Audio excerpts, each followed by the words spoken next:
Okay, let's continue talking about the syllabus. We talked a little bit about extra credit in the last section. Now let's talk about grade reports. Twice during the quarter, I am going to give you, although you could at any time look and see what your grades are, I'm going to give you a sort of firm statement of here's what your grade is at this point during weeks 3 and 6. And then I want you to reply and say, yes, this is right. That the grades that I've submitted to you up to that point are accurate, that nothing is missing, that nothing has not been graded, so that we sort of have a point a couple of times in the quarter where we all agree we're on the same page. And this class, while challenging, is not that hard. And if you do the readings and do the quizzes and do the discussions, if you do everything I ask of you, there's really no reason why you shouldn't get an 85% or better. And most people do. However, if you're not getting an 85% or better, it's almost always because you're not doing the work. You skipped the discussions, you chose not to do some essays, and I want you to acknowledge that. And so if you're getting an 84% or less, I just want you to send me, or I'll give you an opportunity to post to a discussion board that's private, just between you and I, to say either these grades are all right, or here's some errors that I've discovered, let's get these fixed. And if your grade is 85% or 84% or less, I want you to let me know that either you're going to start working harder to get the work done, or perhaps that's the best that you can do right now.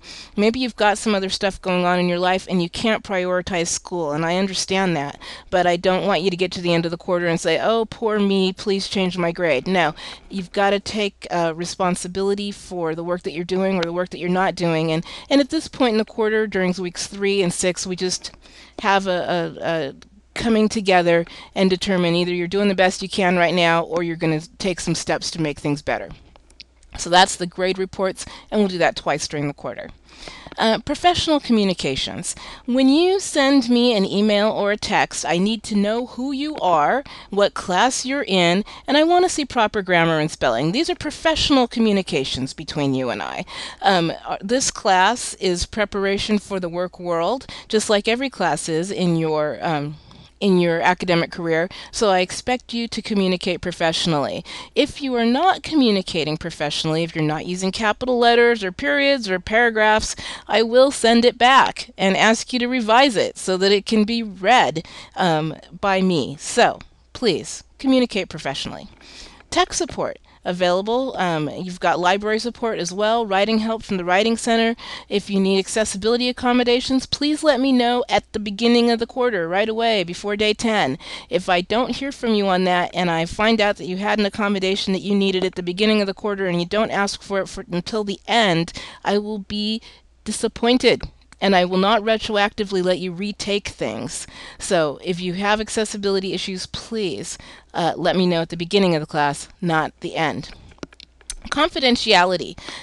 Your communications in the class are confidential, and in order for that confidentiality to work, it's not just me who can't share it, you also can't share it yourself. Don't share, you can share your own work if you want, but don't share the work of others in the class. Please respect everybody's privacy in this class and keep the class work in the classroom. Academic dishonesty, of course, will not be tolerated, and any cheating or any other form of plagiarism that I see, or academic dishonesty, will be penalized. Your work will get a 0. I teach classes on plagiarism and how to catch it, so don't expect that you're going to get it over on me. I will find it. So be sure. I don't usually have problems with academic dishonesty in this class, but if you were thinking of cheating to get by, think again. That is basically all the information in your syllabus. Again, I just highlighted some things. I expect you to go through the syllabus really carefully, read everything, make sure you understand it. It's the contract between you and I about how this class works.